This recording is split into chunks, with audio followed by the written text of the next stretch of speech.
Un saludo cordial y afectuoso para toda la audiencia y para el Ministerio Verdad Adventista. Agradecemos a Dios por el estudio trimestral del Evangelio según Marcos y por la lección número 4, programada para el sábado 27 de julio, titulada Parábolas. Dijo también: miren lo que oyen.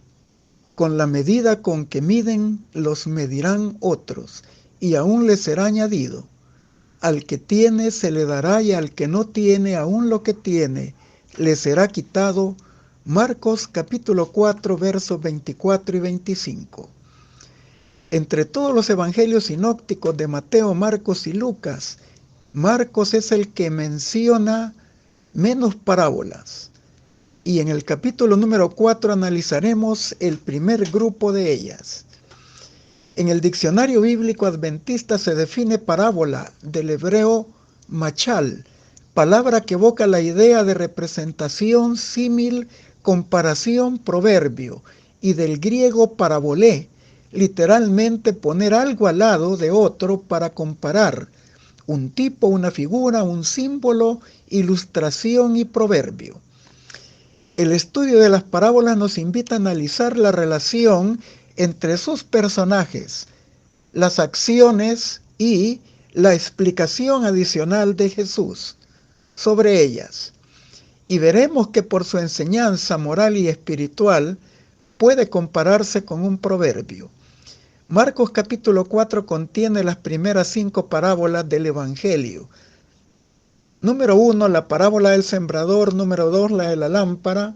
Número 3, la de la cesta de medida. La número 4, el desarrollo de la semilla. Y la quinta, la semilla de mostaza. Marcos capítulo 4 inicia con la parábola del sembrador y la explicación de Jesús sobre la razón de ser de las parábolas, y luego su interpretación de cada una de ellas. Al analizarlo, no perdamos de vista que todas ilustran el reino de los cielos, el reino de Dios. Marcos capítulo 4, verso 11, 26 y 30. En Marcos estudiamos al inicio del trimestre que Jesús, en su primer mensaje, relacionó el reino de los cielos con el Evangelio y con el tiempo profético en desarrollo. Marcos 1:15. El tiempo se ha cumplido y el reino de Dios se ha acercado. Arrepentíos y creed en el Evangelio. Marcos se refiere a la profecía de Daniel 9:24 al 27 en relación con el tiempo profético y lo define como la era mesiánica, ya que Gálatas 4:4 indica que cuando vino el cumplimiento del tiempo, Dios envió a su Hijo y con la primera venida de Cristo el reino de los cielos se acercó a la tierra y a la humanidad. Marcos 1:15. Y Jesús dijo que el reino de Dios ya estaba entre los seres humanos. Lucas 17:21. Pero también citó a Isaías 61, del 1 al 3, en relación al mensaje del Evangelio y al ministerio del Mesías. Por estos aspectos, algunos eruditos han identificado al Evangelio de Marcos como el Evangelio del tiempo cumplido. En esta ocasión estudiaremos el misterio del reino de los cielos a través de 5 parábolas y su significado. Número 1, la parábola del sembrador. Número 2, la parábola de la lámpara y la de la cesta de medida. Y número 3, la parábola del crecimiento de la semilla y de la semilla de mostaza, finalizando con las aplicaciones pertinentes. Comenzamos con la parábola del sembrador. Marcos 4 del 2 al 9 dice: y les enseñaba por parábolas muchas cosas y les decía en su doctrina: oíd, he aquí el sembrador salió a sembrar, y al sembrar aconteció que una parte cayó junto al camino, y vinieron las aves del cielo y la comieron. Otra parte cayó en pedregales donde no tenía mucha tierra, y brotó pronto porque no tenía profundidad de tierra, pero salido el sol se quemó, y porque no tenía raíz se secó. Otra parte cayó entre espinos, y los espinos crecieron y la ahogaron, y no dio fruto. Pero otra parte cayó en buena tierra y dio fruto, pues brotó y creció y produjo a 30, a 60 y a 100 por uno. Entonces les dijo: el que tiene oídos para oír, oiga. El contexto de la parábola es el reino de los cielos que en la era mesiánica se acercó a nosotros. Jesús no omitió en sus enseñanzas lo fundamental para la salvación de la humanidad. Presentó la verdad de una manera progresiva. Y él lo dijo en estas palabras: porque no hay nada oculto que no se haya de manifestar, ni secreto que no salga a la luz. Marcos 4:22. Sin embargo, no todas las personas comprenderían el mensaje de la misma manera. Y esta es una realidad que describe la parábola del sembrador, donde los suelos, donde se siembra la semilla del Evangelio, no producen los mismos resultados. Representan a diferentes reacciones ante la presentación del mensaje. Marcos 4 del 3 al 20.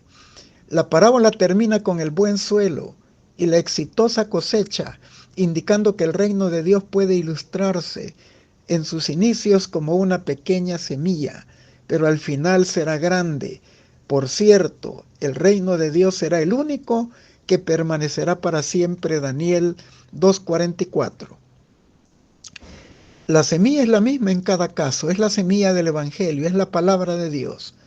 Por lo cual, desechando toda inmundicia y maldad, reciban con mansedumbre la palabra implantada, la cual puede salvar. Santiago 1:21.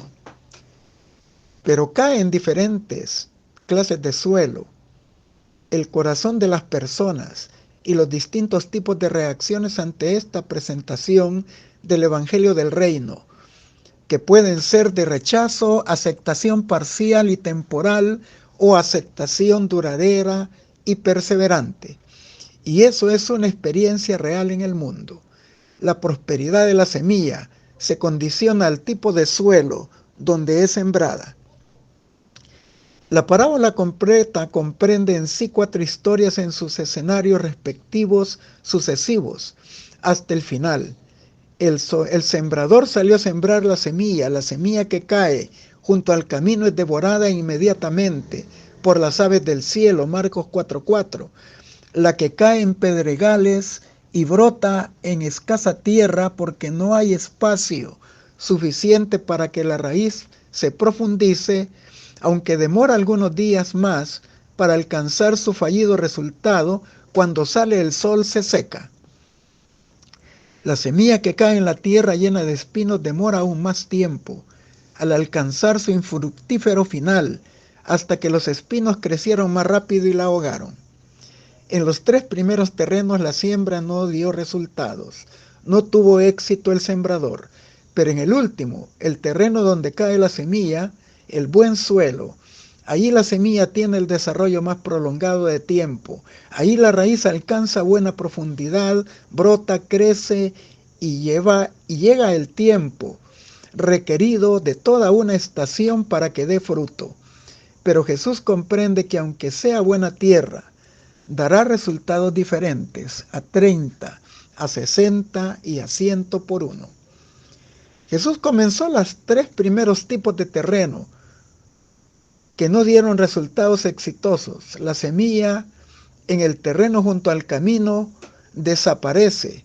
La que cayó en el terreno pedregoso se marchita y la del terreno espinoso se ahoga. Marcos 4 del 3 al 7. Este tipo de patrón narrativo se llama singularidad múltiple. Consiste en la repetición de la misma acción una y otra vez. Esto causa expectación ante la historia final, que se presume tendrá el mismo resultado, pero para el asombro de los oyentes, la conclusión contrastante, con mayor énfasis, es diferente. Por el extraordinario rendimiento de la semilla que cae en la buena tierra y da la gran cosecha final de 30, 60 y 100 veces. La conclusión de esta parábola es importante. Es la moraleja de ser un buen suelo, donde la palabra del Evangelio sea sembrado y que dé el fruto esperado y deseado por el cielo. Marcos 4, 8 y 9. La explicación de Jesús es más que interesante. La semilla que cae en el terreno duro junto al camino no penetra la tierra, sino que cae en la superficie y las aves la devoran. Jesús explica el impacto del mensaje en personas que oyen sin dar la debida atención al mensaje y que no se esfuerzan por seguir las cosas espirituales. Satanás les arrebata la verdad sembrada en el corazón para que no crean y se pierdan. Lucas 8:12. Y el Señor relacionó el simbolismo de las aves con la obra de Satanás y sus demonios. Y este pensamiento lo retoma Juan en Apocalipsis 18:3 cuando habla de Babilonia la Grande, habitada por aves, espíritus inmundos y demonios. La semilla que cae en el terreno pedregoso por no tener espacio suficiente de profundidad para la raíz tiene corta duración y representa a personas que reciben al inicio la palabra con alegría y gozo, pero que no están dispuestas a asumir un compromiso con la verdad y por lo tanto no soportan el precio del discipulado a pagar cuando viene la tribulación, la prueba o la persecución, y por causa de esto se doblegan y acaban abandonando la fe. Marcos 4:16-17, Lucas 8:13. La semilla que cae en terreno espinoso son las malas hierbas que la ahogan, y estas malezas representan la prosperidad temporal que les absorbe el tiempo por los afanes y los placeres de la vida, y el engaño de las riquezas y la codicia. Las presiones de la vida social los contaminan y acaban ahogando y asfixiando la verdad del Evangelio. No dan fruto porque su atención principal no se cifra en el reino de Dios y su justicia, sino que abandonan la fe. Marcos 4:18-19, Lucas 8:14. La semilla sembrada en el buen terreno penetra e inicia el proceso de crecimiento, desarrollo y de madurez, y produce una cosecha abundante. Representa a las personas que reciben la palabra y perseveran en la verdadera fe. Marcos 4:20, Lucas 8:15. El relato completo de la parábola señala el precio de la misión evangelizadora.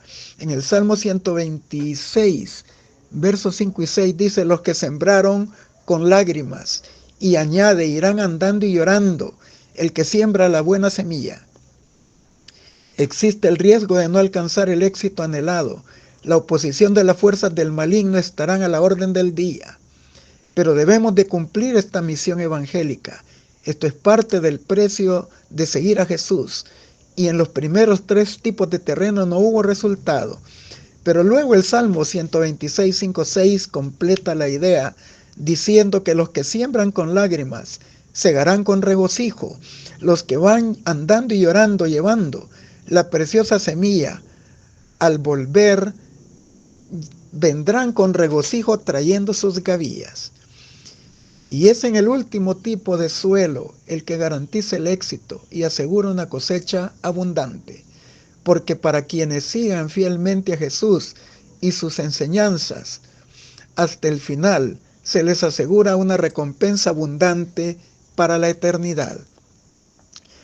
En Marcos capítulo 4 del 10 al 12 se narra la explicación que Jesús añadió a la parábola.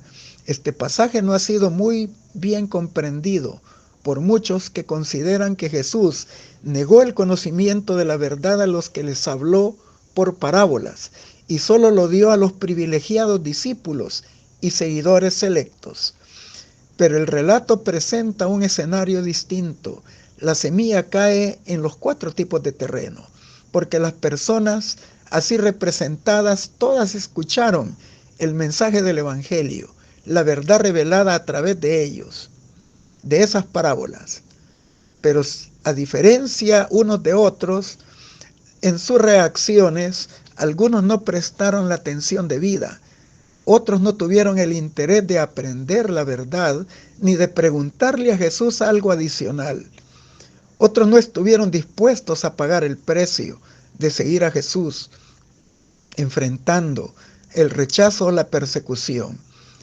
Así que definimos que el problema no estaba en las enseñanzas de Jesús, sino en la reacción de las personas así representadas en los 3 primeros tipos de terreno. Oír la palabra de Dios y estudiar la Biblia con oración y seguir a Jesús y sus enseñanzas se vuelve una decisión personal. Solo los que tienen hambre y sed de justicia serán saciados.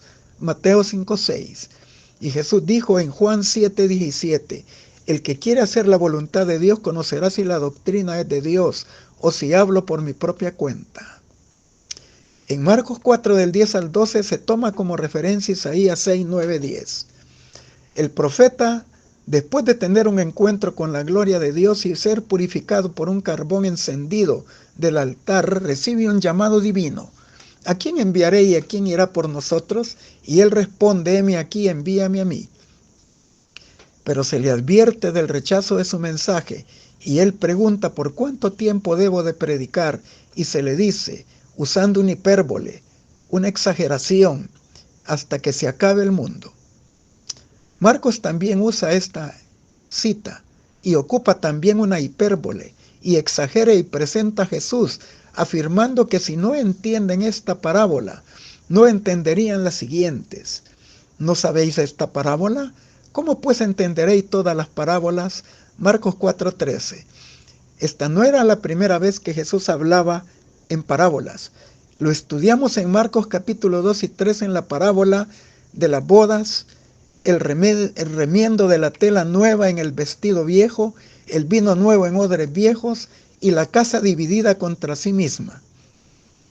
Sin embargo, a pesar del rechazo, el evangelio debe de predicarse hasta que se cierre el tiempo de la gracia. Y para ese evento escatológico, toda la humanidad habrá tomado su propia decisión personal, que tendrá consecuencias eternas de salvación o de condenación. Tanto en Isaías 6 como en Marcos 4, el mensaje pretende despertar al pueblo, a fin de que abandone sus malos caminos, se consagre a hacer la voluntad de Dios, porque son responsables de la forma en que reciben el mensaje, sea de rechazo o aceptación de la verdad. Si se entregan a Jesús y abandonan el pecado, cada uno decide qué tipo de suelo ser, y su única esperanza es aceptar el reino de la gracia del Mesías de forma voluntaria y no por fuerza ni coerción, como es el método del mundo. Jesús no usó teología argumentativa ni razonamientos deductivos, no vino a formar escuelas de filosofía, sino a fundar un reino y una iglesia, una comunidad de personas y no un sistema de ideas. Las enseñanzas de Jesús tenían autoridad en la Torá y en los profetas, y él no vino a cambiar ni una jota ni una tilde. Mateo 5:18. Los principios de su reino se basan en relaciones entre Dios y los hombres, entre el hombre y su prójimo. Y Jesús profundiza este tipo de relaciones en sus parábolas. La pregunta de los discípulos a Jesús de por qué usaba las parábolas se registra en Mateo 13 del 9 al 17 y en Marcos 4 del 9 al 12. Ambos pasajes inician con la frase categórica, el que tiene oídos para oír, oiga, enfatizando la importancia de prestar suma atención a las importantes verdades comunicadas. La Reina Valera contemporánea dice para que viendo vean y no entiendan y oyendo oigan y no comprendan, no sea que se conviertan y sus pecados les sean perdonados. Jesús sabía que su público era diverso, era capaz de hablar a todos los niveles de comprensión humana. En la audiencia unos venían a aprender y otros se quedaban después de su enseñanza para recibir explicación adicional, pero otros venían a escucharlo para encontrar una razón válida e irrefutable que, amparada con 2 testigos, lo acusaría ante el Sanedrín. Jesús no permitiría ser estorbado en su ministerio. En su sencillez usó lo que conocemos como un lenguaje expresado en categorías universales, apto para ser entendido por cualquier persona en cualquier civilización y época, y exponía conociendo que la madurez espiritual requiere de tiempo, y tenía menos prisa al evangelizar que algunos de nosotros. Seguía el ritmo de la persona hasta su conversión. Y además, pasaba desde lo sencillo a lo complejo. Sus primeras parábolas describen el reino de la gracia, pero las finales, en el monte de los olivos, eran escatológicas. Hablaban del fin del mundo y del reino de la gloria. Volviendo a la parábola del sembrador, podemos afirmar que Jesús sembraba sobre muchas aguas. Isaías 32:20. Esta profecía lleva en sí misma la promesa que a los que trabajan con fidelidad se promete una cosecha segura y abundante. El tiempo invertido, el esfuerzo misionero no se perderá. Segarán aquello que siembran y aquello que esperan recibirán mediante el poder y la gracia de Dios. El reino de Dios es un reino de misericordia. Su misericordia es tan grande que el Señor no tuvo reparo alguno de malgastar el grano, tirándolo encima de las piedras, o en los terrenos llenos de espinas o encima del camino, con la esperanza de que en el límite del camino pudiera crecer una espiguita en la cuneta. Es la misericordia de Dios la que nos mueve a echar el grano también a nosotros donde sea, no solo donde sea aparentemente prometedor el fruto.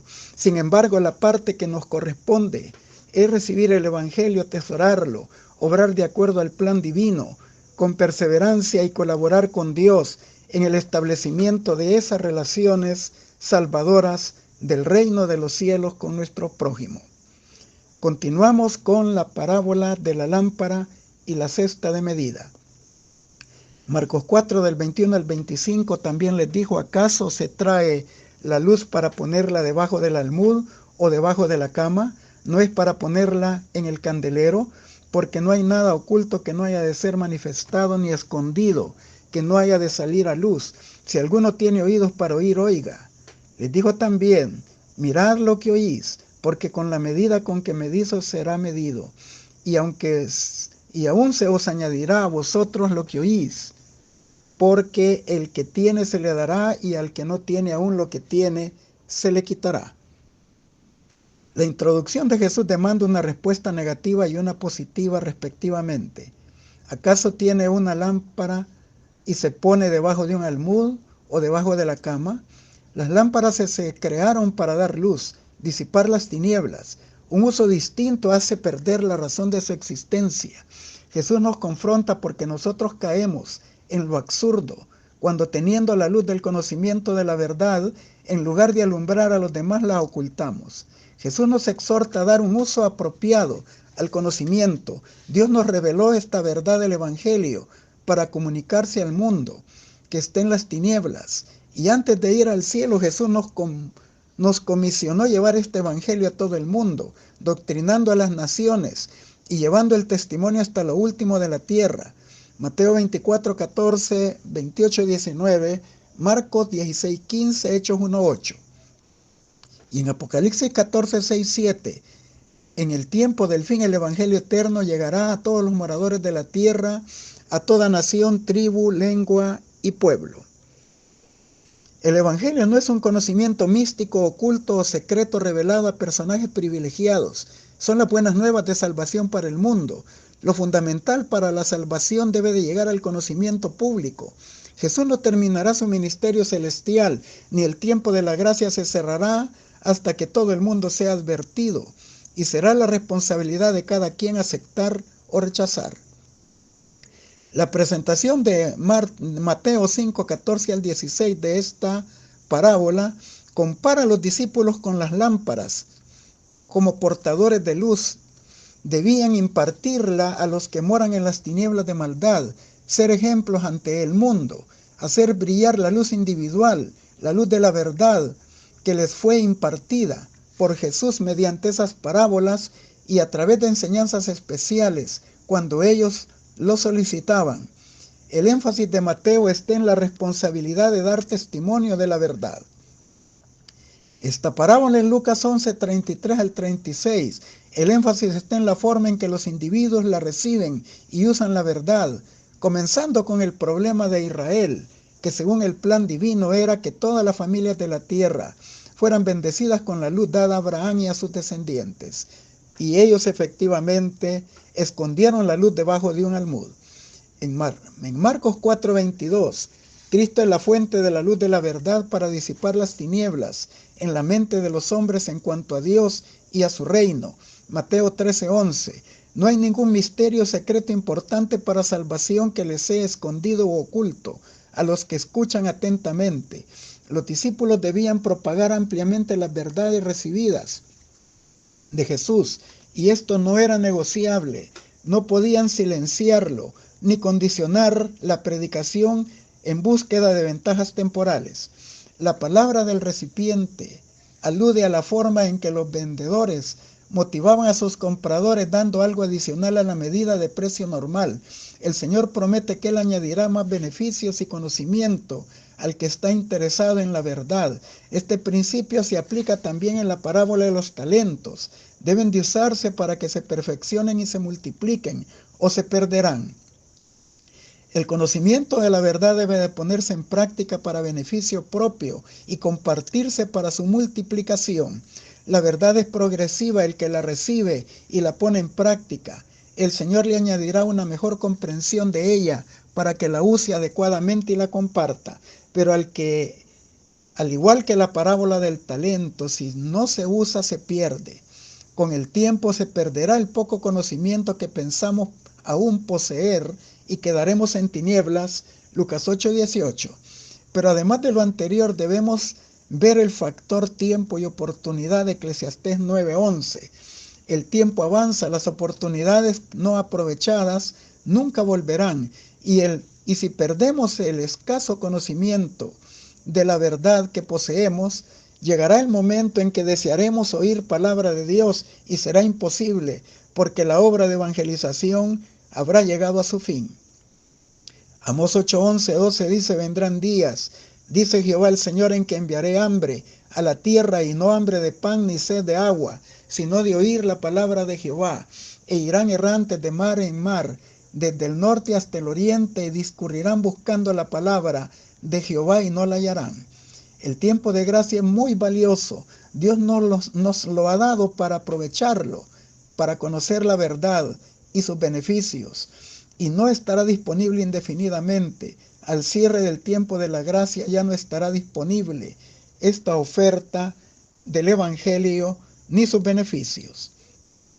Continuamos con la parábola del crecimiento de la semilla y de la semilla de mostaza, Marcos 4:26-29. Decía además: así es el reino de Dios como cuando un hombre echa la semilla en la tierra y duerme y se levanta de noche y de día, y la semilla brota y crece sin que él sepa cómo, porque de suyo lleva fruto la tierra, primero hierba, luego espiga, después grano lleno en la espiga, y cuando el fruto está maduro, enseguida se mete la hoz porque la siega ha llegado. El desarrollo espiritual en el reino de Dios y en sus súbditos, mediante la transformación de sus vidas, se compara con un proceso de crecimiento de una planta y de un proceso que se da por intervención divina desde el inicio hasta el fin. Marcos 4:28. Este desarrollo incluye la cosecha de los frutos en la siega, y la siega es el elemento escatológico que marca el fin del mundo, la segunda venida de Cristo. Mateo 13:39. Sin embargo, la parábola lleva la exhortación de que antes de que Cristo reúna a la gente para su reino en la última cosecha final de los tiempos, se necesita haber esparcido la semilla del Evangelio en el mundo. Marcos 4:26. Y aunque la semilla del Evangelio parece algo insignificante, es el mensaje poderoso de la palabra de Dios. Lucas 8:11. El reino de Dios parece pequeño al principio, como lo es una semilla, pero después de sembrada crece, se convierte en la mayor de las hortalizas, echa grandes ramas, y las aves anidan bajo su sombra. Marcos 4:32. Los humanos hacen su parte usando sus facultades de elección, reciben la palabra, aplican sus enseñanzas a su vida y experiencia, y la comparten para la multiplicación del Evangelio. Sin embargo, el crecimiento en sí mismo es la obra de Dios. No se da la idea de que el proceso dura tiempo indefinido, se realiza dentro de nuestro propio tiempo de gracia individual, es decir, el período de nuestra vida terrenal. Finaliza con la maduración del grano en ocasión de la segunda venida de Cristo, que pone fin a la historia de nuestro mundo. Las etapas de crecimiento y desarrollo se equiparan con el impacto de la lluvia temprana y tardía del Espíritu Santo en las vidas creyentes. Marcos 4:28, primero hierba, luego espiga, después grano lleno en la espiga. La obra de la lluvia temprana da crecimiento y desarrollo a la vida espiritual, partiendo del bautismo, generando una nueva vida en Jesús. Romanos 6, 3, 4, 2 Corintios 5, 17, Efesios 4, 22 al 24. Pero esto da paso a la obra de la lluvia tardía del Espíritu en la maduración de la vida espiritual, preparándonos para la segunda venida de Cristo. Mas ahora que habéis sido libertados del pecado y hechos siervos de Dios, tenéis como fruto la santificación y como fin la vida eterna. Romanos 6, 22. Ahora, Marcos 4, 30 al 32 describe la segunda parábola de la semilla de mostaza. Decía también: ¿a qué haremos semejante el reino de Dios? ¿O con qué parábola le compararemos? Es como el grano de mostaza que cuando se siembra en la tierra, es la más pequeña de las semillas que hay en la tierra, pero después de sembrada crece, se hace mayor que todas las hortalizas y echa grandes ramas de tal forma que las aves del cielo pueden morar bajo su sombra. Aquí se contrasta lo pequeño de la semilla de mostaza con el resultado final de una gran hortaliza que alcanza altura de 3 metros y los pájaros anidan en sus ramas. Esta última referencia también alude al Salmo 104:12, que expone el poder creador de Dios, y Daniel 4:10 al 12, donde se compara a Nabucodonosor como un gran árbol, debajo del cual todos encuentran sombra y alimento. Comparado con una semilla de mostaza, el Evangelio parece ser insignificante en su inicio, pero sobre todas las cosas es el poderoso mensaje de Dios, Lucas 8:11, y como ilustra la parábola, sembrado en la vida humana, crece, se multiplica y por la predicación se extiende en todo el mundo y acogerá a toda la humanidad que anhela salvación. Marcos 4:32. Llegará el momento en que se hará la transición de este reino de la gracia hacia aquel reino futuro de la gloria. Será el único reino que jamás será destruido. Él desmenuzará los reinos de la maldad, Daniel 2:44. Jesús profetizó en Mateo 24:14, y este evangelio del reino será predicado en todo el mundo para testimonio a todas las naciones, y entonces vendrá el fin. Considera los inicios de la dispensación evangélica en el día del Pentecostés, con mucha gloria y un crecimiento exponencial en sus miembros, y compáralo con la terminación gloriosa del mensaje del Evangelio eterno en el triple mensaje angelical que ha de llevarse a todo el mundo, y la cosecha final que superará superlativamente lo que se dio inicio en el Pentecostés. Finalizamos con las aplicaciones pertinentes. La verdadera santidad es integridad en el servicio a Dios. Esa es la condición de la verdadera vida cristiana. Cristo pide una consagración sin reserva, un servicio indiviso. Pide el corazón, la mente, el alma, las fuerzas. No debe de agradarse al yo. El que vive para sí mismo no es cristiano. El amor debe de ser el principio de la acción. Es el principio fundamental del gobierno divino en los cielos y en la tierra. Debe de ser el fundamento del carácter cristiano. Solo esto puede hacerlo y mantenerlo estable. Solo esto puede habilitarlo a resistir la prueba y la tentación. Y el amor se revelará en el sacrificio. El plan de redención fue fundado en sacrificio. Un sacrificio tan amplio y tan profundo y tan alto que es inconmensurable. Cristo lo dio todo por nosotros. Y quienes lo reciban estarán listos para sacrificarlo todo por causa de su Redentor. Palabras de vida del Gran Maestro 29 y 30. Dios no promulga ningún decreto que manifieste que el hombre no se salvará, ni arroja ante los ojos tinieblas que no puedan penetrarse. Pero el hombre resiste primero a la acción del Espíritu de Dios, y una vez que lo ha hecho es más fácil la segunda vez, y más aún la tercera y la cuarta. Luego llega la cosecha de la semilla de incredulidad y resistencia. Por otra parte, cada rayo de luz recibido dará su cosecha de luz. Una tentación vencida da poder para resistir la segunda, y cada nueva victoria ganada sobre el yo allana el camino para triunfos superiores y más elevados. Cada victoria es una semilla sembrada para la vida eterna. La fe por la cual vivo, página 60. Jesús quiso incitar un espíritu de investigación. Trató de despertar a los descuidados e imprimir la verdad en el corazón. Si sus oyentes hubieran anhelado un conocimiento de las cosas divinas, habrían podido entender sus palabras, porque Él siempre estaba dispuesto a explicarlas a los investigadores sinceros. Palabras de vida del Gran Maestro, página 11. Las palabras de Cristo eran agudas saetas que iban al blanco, herían los corazones de los oyentes. Cada vez que se dirigía a la gente, fuese un auditorio grande o pequeño, sus palabras tenían el efecto salvador sobre el alma de alguien. Ningún mensaje que pronuncien sus labios se perdía. Cada palabra suya imponía una nueva responsabilidad a los oyentes, y hoy día los que predican el último mensaje de misericordia al mundo, con toda sinceridad, confiando en que Dios les dará la fuerza para hacerlo, no necesitan temer que sus esfuerzos resultarán vanos, aunque ningún ojo humano pueda ver la trayectoria de la saeta de la verdad. ¿Quién puede decir que ella no da en el blanco o atravesó el alma de aquellos que la escucharon? Aunque ningún oído humano oyera el clamor del alma herida, la verdad penetró silenciosamente en el corazón. Dios habla al alma, y en el día del ajuste final de cuentas se presentarán los trofeos de la gracia redentora para dar honor a Jesucristo.